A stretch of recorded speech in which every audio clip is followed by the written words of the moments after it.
تقویٰ بھی کرتے رہیں، تو تھوڑا سا اگر ہم وہی بات کہ نفس کی مخالفت کرتے ہوئے، سادہ غذا پر قناعت کرتے ہوئے اگر ہم اپنے روزے کے لیے ان چیزوں کا اہتمام کریں۔ اچھا، پھر کام کاج کا معاملہ ہے، بعض جیسے آپ نے فرمایا مزدور ہوتے ہیں، تو مزدوروں کے لیے شرعی مسئلہ یہ ہے کہ وہ اپنے کام میں تھوڑا سا اس کو کمی کی طرف لائیں۔ جو مشقت والا کام کرتے ہیں تو کوشش کریں دن کے ایک حصے تک کام کریں، اس کے بعد جو ہے اگر روزے میں دشواری ہے، جی ہاں، روزے میں دشواری جس سبب سے کوئی بھی ایسا کام کہ جس سے روزے کے اندر دشواری لاحق ہو سکتی ہے، اس سے کم اوائڈ کرنے کی کوشش کرے، بچا جائے، اور اگر بچ نہیں سکتے تو اس میں کمی لانے کی جو ہے وہ کوشش کی جائے، تاکہ روزہ ہم بہتر انداز میں روزہ اچھے انداز میں گزار سکیں، روزے کو جو ہے وہ کیا نام ہے ہم اچھی طریقے سے ادا کر سکیں گے۔ اس کی برکتیں، اس کی عظمتیں کیا کہنے، کہ جیسا کہ ابھی ہم نے سنا کہ پورا سال رمضان ہوتا، اور پھر جس کی برکت یہ کہ اگر یہ ہم سے ضائع ہو گیا تو پھر پورے سال بھی اگر ہم روزے رکھتے رہیں تو اس کے اجر کو نہ پا سکیں۔ صحیح بات ہے۔ تو پھر جب ایسا معاملہ ہے، ایسی سچویشن ہے، تو پھر اس معاملے میں ہمیں چاہیے کہ ہم جو ہے وہ اس کی قدر کریں، اپنے نفس کی مخالفت کرتے ہوئے جہاں کام کاج کے ہمارے سے رکاوٹیں ہیں ان رکاوٹوں کو ہم دور کرتے ہوئے اور مینیج کر سکتے ہیں۔ بالکل، اگر ہمارے گھر کے اندر کوئی ایسا معاملہ ہے یا کوئی پریشانی ہے یا خوشی کا موقع ہے تو اپنے کام مینیج کرتے ہی ہیں نا، اپنے کاموں کا انداز اور ترکیب کو بدلتے ہی ہیں۔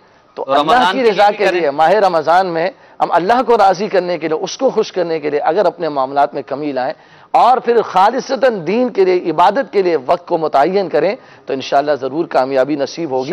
اور میں ایک اور بات یہاں پر محسن بھائی کرنا چاہوں گا، جیسا کہ آپ نے فرمایا تھا کہ رمضان مبارک میں ایک ہمارا انداز کیا ہوتا ہے اور ایک ہمیں حکم کس چیز کا ہے، تو اس حوالے سے میں ایک یہ چیز عرض کرنا چاہوں گا۔ پہلی بات تو یہ کہ جیسے علامہ محی الدین بھائی نے ارشاد فرمایا تھا کہ روزے کی تعریف یہ ہے کہ کھانے پینے اور صحبت سے باز رہنا، یہ تو ایک شرعی اعتبار سے ہمیں حکم ارشاد فرمایا گیا۔ ایک روزہ یہ بھی جس کے معنی آپ کہیں کہ روزے کی روحانیت اور برکت ہمیں حاصل ہو، روزے کا حقیقی جو ذائقہ ہے، جو تقویٰ جس بنیاد پر حاصل ہوتا ہے، وہ یہ ہے کہ ہم ان چیزوں کے ساتھ ساتھ اپنے ظاہری اور باطنی اعضاء کو گناہوں سے بھی بچائیں۔ سبحان اللہ، سبحان اللہ۔ جس طرح مثال کے طور پر کان ہے، آنکھ ہے، ہاتھ ہے، پیر ہے، دیگر اعضاء ہیں، ان تمام اعضاء کو، دل ہے، ان کو گناہوں سے بچاتے ہوئے اللہ تبارک و تعالیٰ کی بارگاہ میں روزہ رکھنے میں کامیاب ہو جائیں تو اس کا مزہ ہی نرالا ہے۔ اس کو کہا گیا خواص کا روزہ، خواص کا روزہ، کہ یہ وہ روزہ ہے۔ صحابہ کرام کا بھی یہ معمول تھا کہ حضرت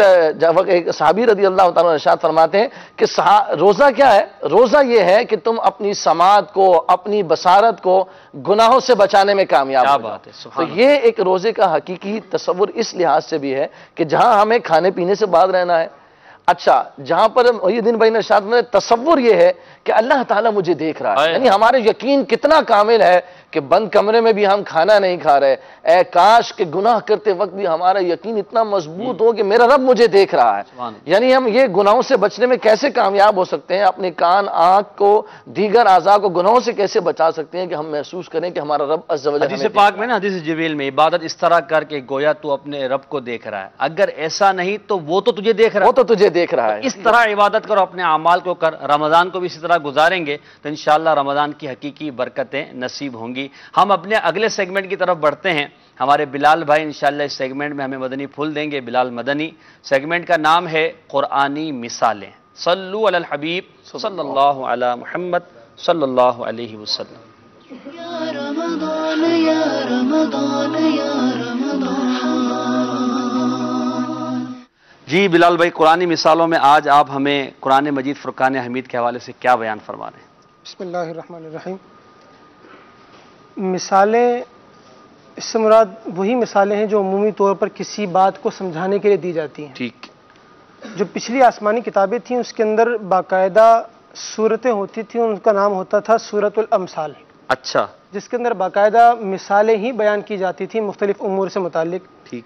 اور ایک قول ہے کہ مثال اقوال کے لیے چراغ ہوتا ہے، سبحان اللہ، یعنی کلام الہی ہے، یا ہم بھی اگر کوئی گفتگو کرتے ہیں تو یہ چونکہ اقوال ہوتے ہیں تو اب اقوال میں بسا اوقات کوئی ایسی بات آتی ہے جو انسان کے سمجھ نہیں آتی، اس کو آسان انداز میں یوں کہیں کہ مثال بات کو سمجھنے کے لیے معاون ہوتی ہے، معاون ہوتی ہے، چراغ کی حیثیت رکھتی ہے۔ اب مثال کے ذریعے جو بات عقلی ہو، سمجھ میں نہ آ رہی ہو، تو کسی ایسی چیز کی مثال دی جاتی ہے جو ہمیں بظاہر نظر آتی ہے، اس کا ہونا نظر آتا ہے، تو ایسی چیز کے ذریعے اس عقلی بات کو سمجھایا جاتا ہے تاکہ بندے کو وہ بات سمجھ میں آئے۔ ٹھیک ہے۔ اب قرآن مجید فرقان حمید کے اندر جا بجا اللہ تبارک و تعالیٰ نے مثالیں ارشاد فرمائی ہیں، اور اس میں اکثر جگہوں پر کفار کو تنبیہ کی گئی ہے، ان کو سمجھایا گیا ہے، اور کچھ مقامات پر مومنوں کو بھی مثالیں دے کر سمجھایا گیا ہے۔ اللہ تبارک و تعالیٰ نے کفار کو ان کی ہدایت کے لیے، چونکہ ان کے جھوٹے معبود ہوتے تھے، ان کے جھوٹے طریقہ کار ہوتے تھے، شرک کفر کی چیزیں ہوتی تھیں، تو ان کو اللہ تبارک و تعالیٰ نے کہیں پر مکڑی کے ساتھ تشبیہ دے کر، کہیں پر ہوا کے ساتھ، کہیں پر بجلی کے ساتھ، کہیں پر دیگر چیزوں کے ساتھ تشبیہ دے کر ان کو سمجھایا، ان کی ہدایت کا سامان کیا، لیکن ان کافروں نے نہ سمجھا اور پھر اس پہ اعتراضات بھی کیے، جس پر اللہ تبارک و تعالیٰ نے قرآن مجید فرقان حمید کے اندر ارشاد فرمایا کہ ان اللہ لا یستحیی ان یضرب مثلا ما بعودۃ فما فوقها، کہ اللہ تبارک و تعالیٰ کسی چھوٹی سی چیز، مثال کے طور پہ مکھی سے بڑی چیزیں یا مکھی سے چھوٹی چیزیں، ان کی مثال دینے سے حیا نہیں فرماتا۔ سبحان اللہ۔ کیوں کہ جب ان چھوٹی سی چھوٹی چیزوں کو بھی اللہ نے پیدا فرمایا، جب پیدا فرمایا تو مثالیں دینے میں آیا کیوں؟ کیا بات۔ اب اللہ فرماتے ہیں یہ مثالیں تو دیں، فَأَمَّا الَّذِينَ آمَنُوا فَيَعْلَمُونَ أَنَّهُ الْحَقُّ مِن رَّبِّهِمْ، اللہ فرماتا ہے کہ یہ جو قرآنی مثالیں ہیں ان کو جب کوئی مومن نہیں دیکھتا ہے وہ سمجھتا ہے کہ یہ حق ہے، یہ سچ ہے۔ اللہ نے اس بالکل درست بات فرمائی ہے، ہماری ہدایت کے لیے فرمائی ہے۔ وَأَمَّا الَّذِينَ كَفَرُوا فَيَقُولُونَ مَاذَا أَرَادَ اللَّهُ بِهَذَا مَثَلًا، اب جو کافر ہیں، غیر مسلم ہیں، وہ یہ مثالیں پڑھتے ہیں، وہ کہتے ہیں یار اللہ رب العزت اتنا بڑا رب، وہ ان مکھیوں کی، ان مچھروں کی اور یہ مکڑیوں کی مثالیں کیوں دے رہا ہے؟ اب اللہ فرماتا ہے کہ جب مومن انہی مثالوں کو دیکھتا ہے وہ تو کہتا ہے سچ ہے، لیکن یہ جو کافر ہیں وہ کہتے ہیں اللہ نے یہ مثالیں کیوں دی ہیں؟ اب آگے فرمایا یضل بھی کثیرا ویہدی بھی کثیرا، اللہ تبارک و تعالیٰ انہی مثالوں کے ذریعے سے لوگوں کو گمراہ کر دیتا ہے، انہیں ہدایت بھی دے دیتا ہے۔ یعنی مثال کے طور پر مثال وہی ہے، آیت وہی ہے، کافر نے سنی اس کو کوئی اثر نہ ہوا، لیکن مسلمان نے سنی اس نے نصیحت حاصل کی۔ جس طرح بارش کیچڑ پر پڑتی ہے تو کیچڑ مزید بڑھ جاتی ہے، اس میں اضافہ ہو جاتا ہے، لیکن اگر وہی بارش کھیتی پر ہو، کھیتی سبزہ اگ جاتا ہے، کھیتی بڑھ جاتی ہے۔ تو یہی بات مثالوں کی ہے کہ رب تبارک و تعالیٰ نے جہاں پر مثالیں ارشاد فرمائیں وہاں پر مومنوں کے سمجھنے کے لیے سامان کیا، اور یہی نہیں دوسرے مقام پہ ارشاد فرمایا کہ وَتِلْكَ الْأَمْثَالُ نَضْرِبُهَا لِلنَّاسِ لَعَلَّهُمْ يَتَفَكَّرُونَ، کہ ہم نے قرآن مجید فرقان حمید میں یہ مثالیں اس لیے رکھی ہیں تاکہ لوگ ان مثالوں کو سمجھیں اور ان مثالوں کو سن کر غور و فکر کریں، اپنے ایمان کی بہتری کے لیے، اعمال کی اصلاح کے لیے ان کی بہتری کا سامان کریں۔ اور ایک مقام پہ ارشاد فرمایا وَلَقَدْ ضَرَبْنَا لِلنَّاسِ فِي هَذَا الْقُرْآنِ مِنْ كُلِّ مَثَلٍ لَعَلَّهُمْ يَتَفَكَّرُونَ، لعلہم یتذکرون، تاکہ وہ نصیحت حاصل کریں۔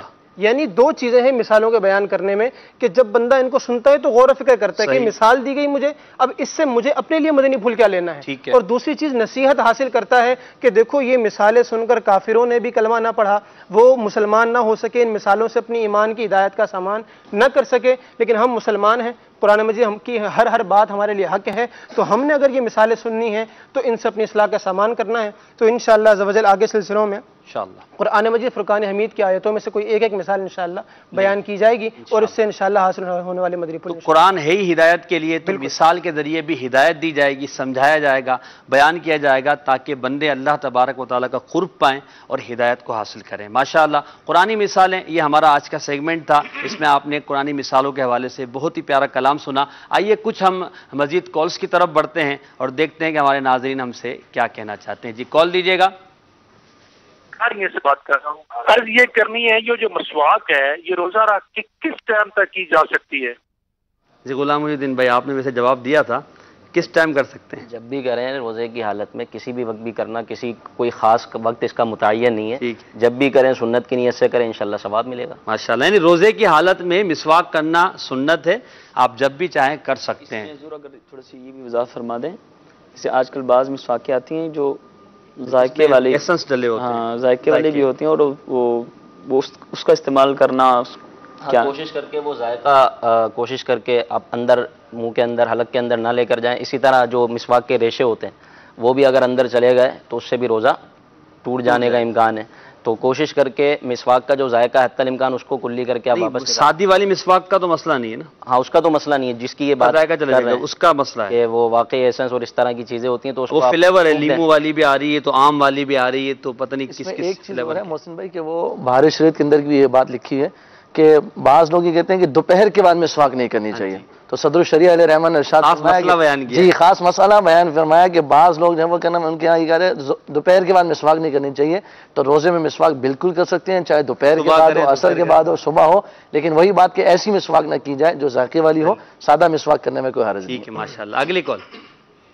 میرا نام احمد کامران ہے، میری نعت خان اسلامی بھائی سے گزارش ہے کہ نعت سنا دیجیے، مجھ پہ بھی چشمے کرم ہے میرے آقا کرنا۔ انشاءاللہ اگلی کال۔ میری یہ فرمائش ہے کہ اسد بھائی سے بولیں معراج میں جبریل سے کہنے لگے شاہ یہ نعت سنا دیجیے۔ ملتان سے بات کر رہی ہوں، جزاک اللہ خیر۔ آپ نے خود تو کہہ دیا، اب میں کیا کہوں ان کو، چلیں سن لیا اسد بھائی نے جی۔ اگلی کال۔ السلام علیکم ورحمۃ اللہ وبرکاتہ۔ وعلیکم السلام ورحمۃ اللہ وبرکاتہ۔ سید محمد عبداللہ بخاری، آزاد کشمیر، فضان جامعۃ المدینہ، مرکزی جامعۃ المدینہ، فضان پیر شاہ غازی سے عرض کر رہا ہوں، اسد بھائی سے گزارش ہے کہ مجھے کلام سنا دیجیے، مدینہ چھوڑ کر آپ کو مانا مل جائے گا، جزاک اللہ۔ انشاءاللہ اگلی کال۔ میرا نام ادیبہ عطاریہ ہے، میں ممبئی ہند سے بول رہی ہوں۔ ہمیں آپ کا سلسلہ عطائے رحمان ماہ رمضان بہت اچھا لگتا ہے، ہم سب مل کر دیکھتے ہیں۔ میرے دادی گر گئے تھے اور ان کے پیر میں بہت دکھ رہا ہے، برائے کرم ان کے لیے دعا فرما دیجیے، ہم سب گھر والوں کے لیے مغفرت کی دعا فرما دیجیے۔ آمین۔ اللہ تعالیٰ آپ کو، آپ کی جو دادی ہیں ان کو صحت بھی عطا فرمائے، آپ کے لیے بھی جو آپ کے دل کی جائز دعائیں پوری ہوں۔ آپ کا بولنے کا انداز بڑا میٹھا تھا، اس لیے مجھے مسکراہٹ آئی۔ اگلی کال۔ حسان رضا حیدرآباد سے عرض کر رہا ہوں، اسد بھائی سے گزارش ہے کہ وہ نعت آمد رمضان نعت سنا دیں۔ جزاک اللہ خیرہ۔ انشاءاللہ آپ کی کالز کا شکریہ۔ کوشش کریں گے کہ اسد بھائی سے بھی کلام لیں۔ آپ یہ نہ سمجھیں کہ اسد بھائی دوبارہ نہیں آئیں گے، انشاءاللہ سلسلے میں ہمارے ساتھ ہی رہیں گے، کل بھی نعتیں سنیں گے، پرسوں بھی سنیں گے، جب جب موقع ملے گا انشاءاللہ کلام سنیں گے۔ میلاد بھائی بھی ہمارے ساتھ ہیں، انشاءاللہ ان سے بھی کلام سنیں گے۔ ہم ابھی اپنے اگلے سیگمنٹ کی طرف بڑھتے ہیں اپنے سلسلے کے، اور اس سیگمنٹ میں مزید کچھ انشاءاللہ معلومات حاصل کریں گے ہمارے رکن شورا اطہر بھائی کے ذریعے۔ سیگمنٹ کا نام ہے تکلیف نہ دیجیے۔ صلو علی الحبیب صلی اللہ علی محمد صلی اللہ علیہ وسلم۔ یا رمضان یا رمضان یا رمضان۔ اطہر بھائی تکلیف نہ دیجیے۔ آپ نے دے دی۔ صلو علی الحبیب صلی اللہ علی محمد وعلی آلہ وصحبہ وبارک وسلم۔ بنیادی طور پر ایک بات میں مدنی چینل کے ناظرین کی طرف بڑھانا چاہوں گا کہ اسلام ایک ایسا پیارا، میٹھا، سہنا، سب سے معظم و مقرب مذہب ہے کہ جس میں الحمدللہ رب العالمین جہاں ایمانیات، پھر عبادات، پھر اخلاقیات اور پھر معاملات کی بھی باقاعدہ تعلیم دی جاتی ہے۔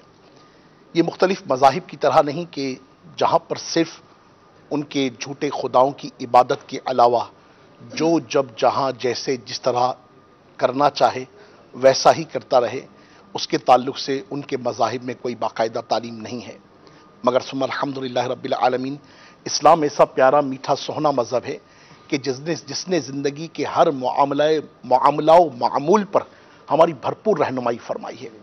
الحمدللہ رب العالمین جہاں آج توحید خداوندی عز و جل کا ذکر ہوا کہ مولا کے متعلق ہمارا عقیدہ کیا ہونا چاہیے، اور پھر الحمدللہ رب العالمین ہم اللہ پاک کی عبادت، اللہ تبارک و تعالی عز و جل کی ذات کے سوا کسی کو عبادت کے لائق نہیں سمجھتے۔ یہ ایمانیات کی بنیاد ہے، اور پھر الحمدللہ ایمان کے مزید جز جو ہمیں انشاءاللہ اس سیگمنٹ میں ملیں گے انشاءاللہ۔ اس کے بعد اگلا مرحلہ جیسے عبادات کا ہے، اور عبادات میں جس طرح نماز، روزہ، حج، زکوٰۃ، یہ اسلام کی تعلیمات ہے۔ ایک اگلا مرحلہ وہ ہے اخلاقیات کا، اور اخلاقیات کا تعلق ویسے مناسب سی کیفیت کو اختیار کریں تو عمومی طور پر لوگوں کا ایک دوسرے کے ساتھ ہے۔ انڈرسٹوڈ ہے کہ انسان کا انسان کے ساتھ ہے، یا انسان کا کسی دوسرے کے ساتھ اخلاقیات کا بھی اور معاملات کا بھی تعلق ہے۔ انڈرسٹوڈ ہے کہ جب انسان ساتھ رہتا ہے، ایک سماج میں رہتا ہے، تو بہت ساری چیزیں ایسی ہوتی ہیں جو ملنے کے اعتبار سے، جلنے کے اعتبار سے، کرنے کے اعتبار سے، خاموشی کے اعتبار سے، بولنے کے اعتبار سے انسان کو مینج کرنی پڑتی ہیں۔ اس میں کئی پہلو ایسے ہوتے ہیں کہ انسان کو اندازہ نہیں ہوتا کہ وہ کسی کے ساتھ کیسا رویہ اختیار کرتا ہے، کیسا سلوک کرتا ہے، چاہتے نہ چاہتے ہوئے، جانے انجانے میں ہماری وجہ سے کسی کو تکلیف پہنچے یا پہنچتی ہو، اسلام نے اس کے تعلق سے بھی ہماری بھرپور رہنمائی کی ہے۔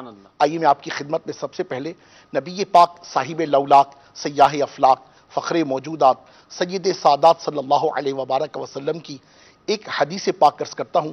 تاکہ ہمارے ذہن میں یہ بات آ جائے کہ یہ تکلیف نہ دیجیے کا جو کانسیپٹ جو انشاءاللہ عز و جل آج کے سلسلے سے ہم کم و بیش میں زندہ رہا اور انشاءاللہ عز و جل حاضری کی صورت رہی تو میرے ذریعے ورنہ کسی نہ کسی مبلغ کے ذریعے سے تو جو یہ سیگمنٹ ہوگا اس کا ایکچوئل کانسیپٹ کیا ہے. آقا کریم رؤوف الرحیم علیہ تحیت و ثنا و تسلیم ارشاد فرماتے ہیں، ایک مرتبہ رسول پاک علیہ الصلوۃ والسلام نے صحابہ سے ارشاد فرمایا رضوان اللہ تعالی علیہم اجمعین کہ کیا میں تمہیں اچھے بروں کی خبر نہ دوں؟ سب خاموش رہے. 3 بار یہی استفسار فرمایا تو ایک شخص نے عرض کی جی ہاں یا رسول اللہ صلی اللہ علیہ وسلم، ہمیں ہمارے برے بھلوں کی خبر دیجئے. فرمایا تمہارا بھلا وہ شخص ہے جس سے خیر کی امید کی جائے اور اس کے شر سے امن ہو، اور تمہارا برا وہ شخص ہے جس سے خیر کی امید نہ کی جائے اور اس کے شر سے امن نہ ہو. مفسر شہیر حکیم الامت حضرت مفتی احمد یار خان علیہ رحمت اللہ الحنان حدیث پاک کے اس حصے کے جس سے خیر کی امید کی جائے اور اس کے شر سے امن ہو کے تحت فرماتے ہیں قدرتی طور پر لوگوں کے دلوں میں اس کی طرف سے اطمینان ہو کہ یہ شخص کسی کو تکلیف نہیں دیتا، سبحان اللہ، ہو سکتا ہے تو خیر ہی کرتا ہے. کیا بات ہے. جس سے خیر کی امید نہ کی جائے اور اس کے شر سے امن نہ ہو کے تحت مفتی صاحب فرماتے ہیں قدرتی طور پر لوگ اس سے ڈرتے ہوں کہ یہ شخص خطرناک ہے، اس سے بچو، اس سے خیر نہ پہنچے گی، شر یعنی برائی ہی پہنچے گی. صحیح. اور آپ یہ دیکھیں تو ہمارے معاشرے میں ایسے بڑے کردار ہیں بالکل، اور لوگ ان کے شر سے ڈرتے ہیں، پناہ مانگتے ہیں. بلکہ سچی بات تو یہ کہ معاشرتی طور پر نہیں، سم ٹائم گھروں میں بھی ایسی ترکیب ہوتی ہے. بالکل ایسے گویا کہ ذہنی تشدد دینے والے لوگ بھی ہوتے ہیں، ذہنی اذیت دینے والے لوگ بھی ہوتے ہیں، اور انسان سمجھ رہا ہوتا ہے کہ میں درست بات کر رہا ہوں، میں حق بات کر رہا ہوں، میں حق بولنے میں کسی کی رعایت نہیں کرتا، اور اس طرح کی وہ سینٹنسز بول کر وہ اپنے کلام کا جادو جگا کر نہ جانے کتنے مسلمانوں کے دلوں کو نشتر کرتا ہے، کتنوں کو تکلیف پہنچاتا ہے. اس حوالے سے یہ بات ذہن میں رہے کہ حضرت سیدنا عبد الرؤوف مناوی رحمۃ اللہ تعالی علیہ نقل فرماتے ہیں کہ اس حدیث پاک میں اشارہ ہے کہ ساتھیوں کے ساتھ عدل کرنا واجب ہے. سبحان اللہ. ساتھیوں کے ساتھ عدل کرنا واجب ہے، اور عدل 3 چیزوں کے ذریعے ہو سکتا ہے. 1 زیادتی نہ کرنا، 2 ذلیل کرنے سے بچنا، اللہ، اور نمبر 3 تکلیف نہ دینا. ہائے ہائے ہائے. کیونکہ زیادتی نہ کرنے سے محبت بڑھتی ہے، ذلیل کرنے سے بچنا سب سے بڑی مہربانی ہے، اور تکلیف نہ دینا سب سے بڑا انصاف ہے. سبحان اللہ. اگر یہ 3 چیزیں نہ چھوڑی جائیں تو آپس میں دشمنیاں جنم لینے لگتی ہیں اور فساد برپا ہو جاتا ہے. آقا کریم رؤوف الرحیم علیہ تحیت و ثنا و تسلیم کا فرمان عالی شان ہے. ارشاد ہوا کہ ہر مسلمان کا خون، مال اور عزت دوسرے مسلمان پر حرام ہے. بے شک. میٹھے اسلامی بھائی اور مدنی چینل کے ناظرین، اندازہ فرمائیے ہمارا پیارا دین اسلام ہر مسلمان کی جان، مال اور عزت کے تحفظ کی ضمانت دیتا ہے. بے شک. قربان جاؤں، مفسر شہیر حکیم الامت رحمت اللہ تعالی علیہ نے اس حدیث پاک کے تحت جو مضمون ارشاد فرمایا، فرماتے ہیں کہ کوئی مسلمان کسی مسلمان کا مال بغیر اس کی اجازت نہ لے، سبحان اللہ، کسی کی آبرو ریزی نہ کرے، کسی مسلمان کا ناحق اور ظلماً قتل نہ کرے، کہ یہ سب سخت جرم ہیں. استغفر اللہ. مفتی صاحب ایک اور مقام پر لکھتے ہیں کہ مسلمان کو نہ تو دل میں حقیر جانو، توجہ کیجئے گا، بڑی اہم بات ہے. ہم نمازیں پڑھ کر، روزے رکھ کر، تہجد گزاریاں پڑھ کر، قرآن کریم کے دور کر کے ہم سمجھتے ہیں کہ ہم بڑے عبادت گزار، بڑے نیکوکار، بڑے پرہیزگار بن گئے، مگر ہمارا اپنے ہی لوگوں کے متعلق رویہ کیا ہے، اپنے ہی لوگوں کے متعلق سلوک کیا ہے، اپنے ہی ماتحت یا اپنے ہی ساتھ رہنے والوں، ساتھ کام کرنے والوں، ساتھ پڑھنے والوں، ساتھ پڑھانے والوں، کسی نہ کسی انداز سے اپنے گھر والوں، اپنے آس پڑوس کے لوگوں کے ساتھ ہمارے جو مزاج ہے نا، ہماری جو طبیعت ہے، ہماری جو سلوک ہے، اس کے تعلق سے بہت کچھ غور کرنے کی حاجت ہے. ارشاد ہوا مسلمان کو نہ تو دل میں حقیر جانو، نہ اسے حقارت کے الفاظ سے پکارو یا برے لقب سے یاد کرو، نہ اس کا مذاق اڑاؤ. آج ہم میں یہ عجیب کوشش ہے کہ ہم پیشوں، نسبوں یا غربت و افلاس کی وجہ سے مسلمان بھائی کو حقیر جانتے ہیں کہ وہ پنجابی ہے، وہ بنگالی ہے، وہ سندھی ہے، وہ پٹھان ہے. اور ان کے تعلق سے مختلف قسم کے ہم لوگوں نے گویا کہ معاذاللہ لطیفے سے جڑ رکھے ہیں کہ یہ میمن ہے تو یہ کنجوس ہوگا، ارے یہ پٹھان ہے تو اس کی کھوپڑی نہیں ہوگی، یہ پنجابی ہے تو یہ مفاد پرست ہوگا، یہ اردو بولنے والا ہے تو نہیں جناب اس کے تو مزاج ہی مختلف ہیں۔ اس طرح کی کیفیتیں اختیار کر کے ہم اپنے ان مسلمان بھائیوں کے قلوب کو جو تکلیف پہنچا رہے ہوتے، اللہ اکبر کبیرہ، اللہ اکبر کبیرہ۔ شہد کی مکھی مختلف پھولوں کی شہد کی مکھی مختلف پھولوں کے رس چوس لیتی ہے تو ان کا نام شہد ہو جاتا ہے، مختلف لکڑیوں کو آگ جلا دے تو اس کا نام راکھ ہو جاتا ہے۔ یوں ہی جب رسول محتشم نبی معظم شفیع صاحب الجود والکرم صلی اللہ علیہ وسلم کے دامن کرم کو کوئی بھی تھام لے، وہ عربی ہو، وہ عجمی ہو، وہ گورا ہو، وہ کالا ہو، وہ سندھی ہو، وہ پنجابی ہو، وہ پختون ہو، وہ ہندی ہو، وہ پاکستانی ہو، وہ دنیا کے کسی بھی خطے میں، کسی بھی وطن میں، کسی بھی قوم کے ساتھ کسی بھی پیشے سے وابستہ ہو، آقا کریم علیہ الصلوۃ والسلام کے دامن کرم سے وابستہ ہو گیا تو اب وہ مسلمان ہے۔ اب جب مسلمان ہے تو اس کی عزت، اس کا مال، اس کی آبرو، اس کی حفاظت کرنا یہ ہماری ذمہ داری ہے کہ اسلام نے اس کا تحفظ دیا ہے۔ اور محترم اسلامی بھائیوں، انشاءاللہ اس سیگمنٹ کے ذریعے ہم بہت ساری باتیں کریں گے، اللہ نے چاہا تو بہت کچھ سیکھنے کو ملے گا۔ بس ایک بات آخر میں عرض کرتا چلوں، ارشاد ہوا، سیدنا فضیل رحمۃ اللہ تعالیٰ علیہ نے ارشاد فرمائی، تو انسان کی انسان سے بات ہو رہی نا، تکلیف نہ دینے کے عنوان سے بات ہو رہی ہے۔ ارشاد ہوا کہ کتے اور سور کو بھی، کس کو؟ کتے اور سور کو بھی ناحق ایذا یعنی تکلیف دینا حلال نہیں، تو مومنین و مومنات کو ایذا دینا کس قدر بدترین جرم ہے، آپ اس پر خوب غور فرما لیجئے۔ اور یہ بات جو میں نے آپ کی خدمت میں عرض کی، یہ تفسیر قرآن خزائن العرفان شریف کی پارہ 22 سورہ احزاب آیت نمبر 58 کے تحت یہ مدنی پھول لکھا گیا ہے۔ ماشاءاللہ۔ اللہ مصطفیٰ کریم علیہ الصلوۃ والسلام کے صدقے ہمیں ایک دوسرے کی عزتوں کا، ایک دوسرے کا لحاظ برتنے، ایک دوسرے کے ساتھ سلوک کرنے میں احتیاط کرنے کی توفیق عطا فرمائے، اور ہماری وجہ سے کسی مسلمان کو تکلیف نہ پہنچے۔ اور سچی بات تو یہ ہے کہ وہ کہتے ہیں نا، ایک ہوتا ہے پری آڈٹ سسٹم کہلاتا ہے نا، ایک ہوتا ہے پوسٹ آڈٹ کے کوئی کام ہو جائے تو اس کے بعد کیا کرنا، توبہ ہی کرنی، مگر ایک ہوتا ہے پری آڈٹ۔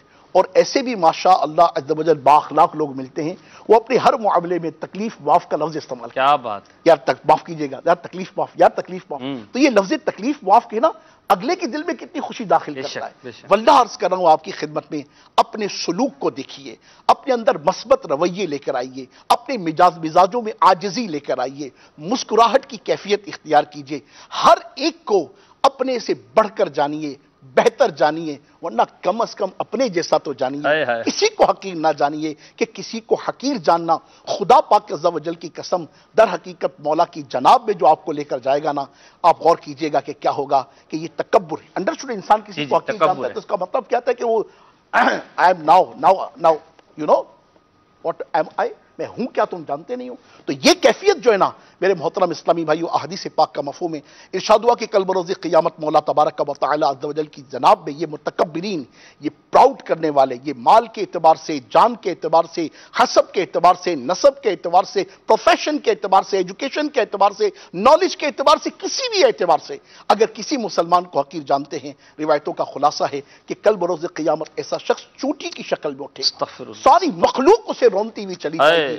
اے لوگوں سے برا سلوک کرنے والوں، لوگوں کو حقیر جاننے والوں، دلوں میں ہی ان کے متعلق بغض و کینہ، حسد و عداوت اور حقارت کی کیفیت رکھنے والوں، غور کرو، کسی کو تکلیف نہ دو، کہ انشاءاللہ عز و جل اللہ کی مخلوق کے تعلق سے تکلیف کے مزاج کو آپ چھوڑیں گے، دنیا اور آخرت میں انشاءاللہ آپ تکلیف سے بچ جائیں گے۔ امید ہے کہ انشاءاللہ عز و جل خوب ذہن بنائیں گے کہ کسی کو میری وجہ سے تکلیف نہیں ہونی چاہیے۔ کہہ دیجئے تکلیف نہ دیجئے، اور ایک دوسرے کو تکلیف کے لیے تکلیف معاف کا مزاج اختیار کریں انشاءاللہ۔ صلو علی الحبیب صلی اللہ تعالی علی محمد۔ بڑے ہی پیارے مدنی پھول تکلیف نہ دیجئے کے حوالے سے دیے۔ انشاءاللہ روزانہ رکن شورا سے اللہ نے چاہا تو ہم یہ مدنی پھول لیں گے۔ ہم اپنے موضوع سے متعلق کچھ سوال بھی کر لیتے ہیں۔ غلام محی الدین بھائی، رمضان کا مہینہ ہے، جیسے ہمارے ایاز بھائی نے کہا تھا کہ لوگوں کا تراویح کے حوالے سے ایک جوش ہوتا ہے، ذہن بنتا ہے، مگر ہم یہ بھی دیکھتے ہیں کہ بعض لوگ تراویح کی طرف رغبت بھی نہیں کرتے۔ تراویح پڑھنے کے لیے آتے ہیں تو دیکھا جاتا ہے کہ پیچھے کھڑے رہتے ہیں۔ اچھا، پھر تراویح پڑھنے کا انداز بھی بڑا عجیب و غریب ہوتا ہے بعض اوقات۔ تو تراویح کی طرف رغبت ہماری بڑھے یا تراویح کی طرف کمی کیوں ہو گئی، اس کی کوئی وجوہات اور اس کے اسباب بھی بیان ہو جائیں تو؟ اصل میں انسان کی فطرت ہے اور وہ یہ چاہتا ہے کہ مجھے وہ کام کرنا پڑے جس میں دشواری نہ ہو، مشقت نہ ہو۔ اگر دیکھا جائے تو تراویح میں ظاہر سی بات ہے 20 رکعتیں ہوتی ہیں، نفس پر یہ شاق ہے، لیکن دیکھیں قرآن مجید میں ایام معدودات، یہ گنتی کے دن ہیں۔ وہ رب کے جس نے 11 مہینے تمہیں نعمتوں سے نوازا، اسی رب نے کہ جس رب نے گناہ کرنے کے باوجود تم سے اپنی نعمتیں نہیں روکیں، اپنی نعمتیں مسلسل تمہیں عطا فرمائی، اسی رب نے تمہیں ماہ رمضان میں روزے رکھنے اور عبادت کرنے کا حکم عطا فرمایا۔ تو بندہ جب یہ ذہن بنا لے کہ مجھے رمضان میں عبادت کرنی ہے تو انشاءاللہ وہ تراویح بھی پڑھے گا، روزے بھی رکھے گا، عبادت بھی کرے گا۔ اور دیکھیں قرآن مجید میں منافقین کی ایک علامت کو اس طرح بیان فرمایا، وَإِذَا قَامُوا إِلَى الصَّلَاةِ قَامُوا كُسَالَىٰ، کہ جب وہ نماز کے لیے آتے ہیں تو تھکے دل سے آتے ہیں، تھکے آرے کھڑے ہوتے ہیں جب نماز کے لیے کھڑے ہوتے ہیں۔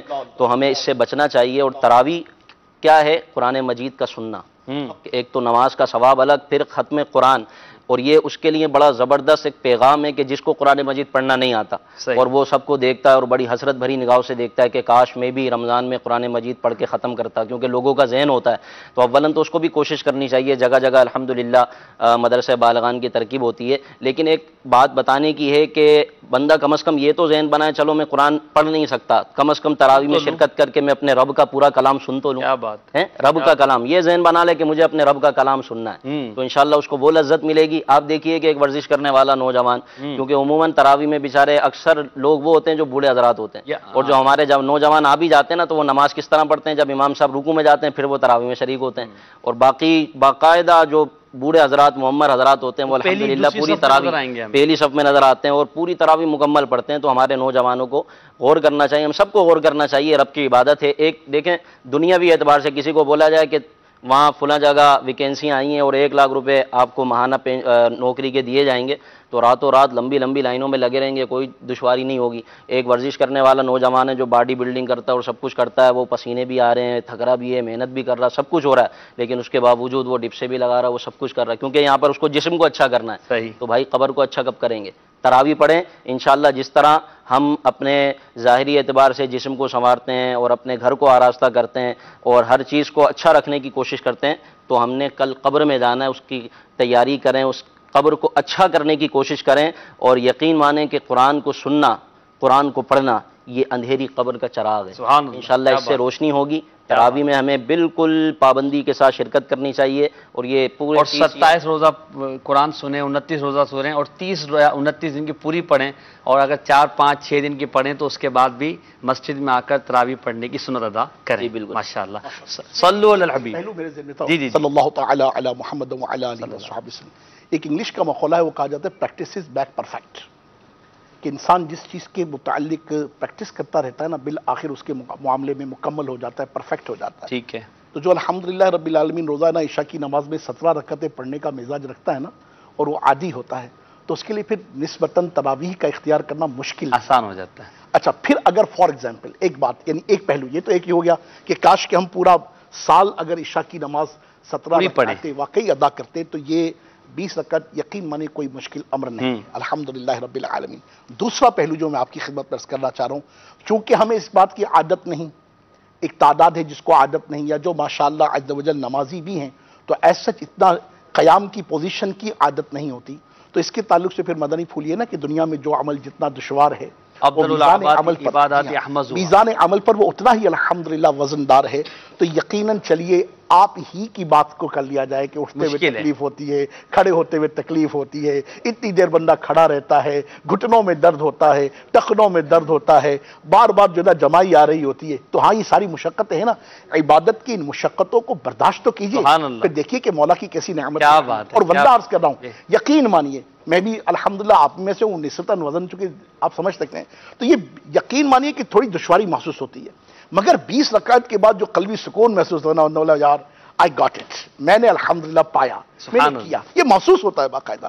تو یقین مانیے آپ بھی اس کیفیت کو، جیسے ماشاءاللہ سارا دن کی روزے کی تکلیف ہے، پیاس ہے، بھوک ہے، یہ سب برداشت کر کے افطار کے وقت کیسا سکون، سبحان اللہ، کیا بات۔ تو بالکل اس طریقے سے 20 رکعت پڑھ کے تو دیکھیے مزہ نہ آئیے تو پیسے واپس۔ سبحان اللہ، کیا بات۔ قرآن پڑھنے کی برکتیں اپنی جگہ ہیں، سننے کی برکتیں ہیں، نماز کی برکتیں ہیں۔ بلال بھائی آپ سے آخری سوال کروں گا، پھر انشاءاللہ اپنے سلسلے کو صلاۃ و سلام پر اختتام کریں گے۔ ہمارے بزرگان دین نے بھی رمضان گزارا، رمضان گزارنے کا انداز صحابہ کا بھی بیان کیا، نبی پاک کا بھی بیان کیا۔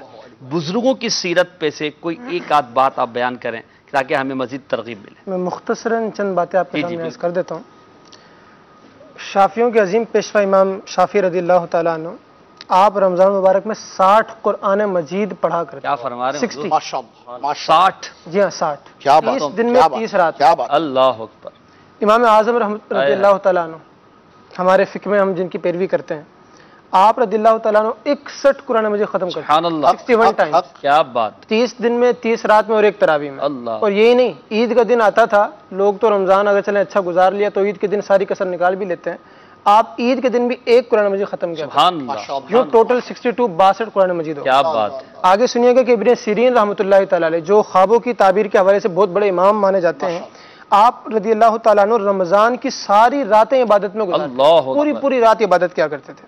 اسی طرح تابعی بزرگ اسود بن یزید رحمۃ اللہ تعالیٰ ان کے بارے میں آتا ہے کہ جو مشہور تابعی بزرگ ہیں جن پر تقوی و پرہیزگاری ختم میں سمجھیں، ان میں ان کا نام آتا ہے. اسود بن یزید رحمۃ اللہ تعالیٰ علیہ آپ کے بارے میں آتا ہے کہ آپ 2 راتوں میں ایک قرآن ختم کرتے تھے رمضان. 2 راتوں میں.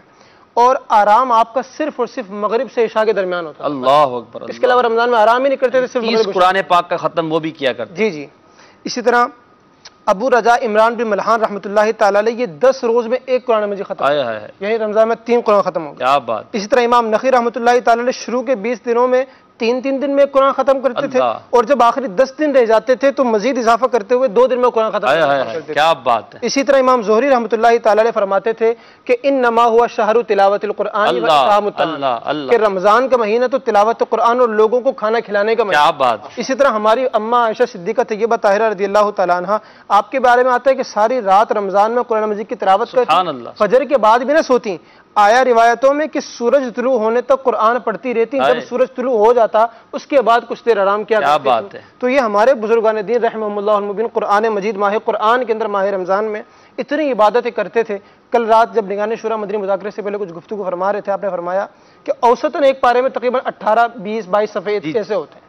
اگر ہم کم از کم 4 صفحے ایک نماز کے لیے رکھ لیں، سنت ادا کی، اور 4 صفحے اگر ہم پڑھنے کا معمول ہر نماز کے بعد یا پہلے روزانہ کم از کم ایک قرآن ایک پارہ ہمارا ختم ہو جائے، اور 30 روزے تو انشاءاللہ ہمارا پورا قرآن ختم ہو. یہ بھی آسان ہو گیا. بالکل. اور یوں ہی اگر آپ سارا سال میں ختم کرنا چاہتے تو 19 آیت روز پڑھنا شروع. 19 آیت کوئی مشکل نہیں. 19 آیت تو پورے سال میں ایک قرآن. ہاں پورے سال میں ایک قرآن مجید ختم ہو جائے گا. تو اگر اس طرح جذبہ رہنمائی کرتا ہے، اگر ہم کوشش کریں گے، نیت بنائیں گے، جذبہ پیدا کریں گے تو انشاءاللہ کرنے میں کام. اور جنہیں قرآن پڑھنا نہیں آتا تو ماہ تلاوت قرآن دعوت اسلامی کے تحت مساجد میں مدرسۃ مدینہ بالغان فجر کے بعد، تراویح کے بعد، کہیں عصر کے بعد بھی رمضان میں لگتے ہیں. تو قرآن پاک سیکھنے کے لیے ماہ قرآن میں مدرسۃ مدینہ بالغان میں شرکت کریں اور اپنا قرآن درست کریں، قرآن پڑھیں، قرآن سنیں، اپنے رمضان کو اچھے انداز میں گزاریں، اللہ تبارک و تعالیٰ کی رحمتوں کو حاصل کریں. آئیے ہم امیر اہل سنت دامت برکاتہ العالیہ کے حکم پر کھڑے ہو کر بادب صلاۃ والسلام کے 2 اشعار پڑھتے ہیں اور اپنے سلسلے کو اسی پر اختتام کرتے ہیں. کل پھر انشاءاللہ عز و جل 3 بجے سپہر ملیں گے عطائے رحمان ماہ رمضان سلسلے کے ساتھ. صلو علی الحبیب صلی اللہ علی محمد. صلاۃ والسلام کے لیے کھڑے ہو جائیے. تم پہ کروڑوں درود، طیبہ کی شمس و ضحیٰ تم پہ کروڑوں درود، شافع روز جزا تم پہ کروڑوں درود، شافع روز جزا تم پہ کروڑوں درود، تم پہ کروڑوں درود، دافع جملہ بلا تم پہ کروڑوں درود، اور کوئی غیب کیا تم سے نگاہ ہو بھلا، اور کوئی غیب کیا تم سے نگاہ ہو بھلا، تم سے نگاہ ہو بھلا، جب نہ خدا ہی چھپا تم پہ کروڑوں درود، کام وہ لے لیجئے تم کو جو راضی کرے، کام وہ لے لیجئے تم کو جو راضی کرے، کام وہ لے لیجئے تم کو جو راضی کرے، تم کو جو راضی کرے، ٹھیک ہونا میں رضا تم پہ کروڑوں درود، ٹھیک ہونا میں رضا تم پہ صلو علی الحبیب صلی اللہ علی محمد. اس سلسلے کے بعد دیکھیے سلسلہ روشن رمضان، اور پھر بعد نماز عصر دیکھیے امیر اہل سنت دامت برکاتہم العالیہ کا سلسلہ مدنی مذاکرہ.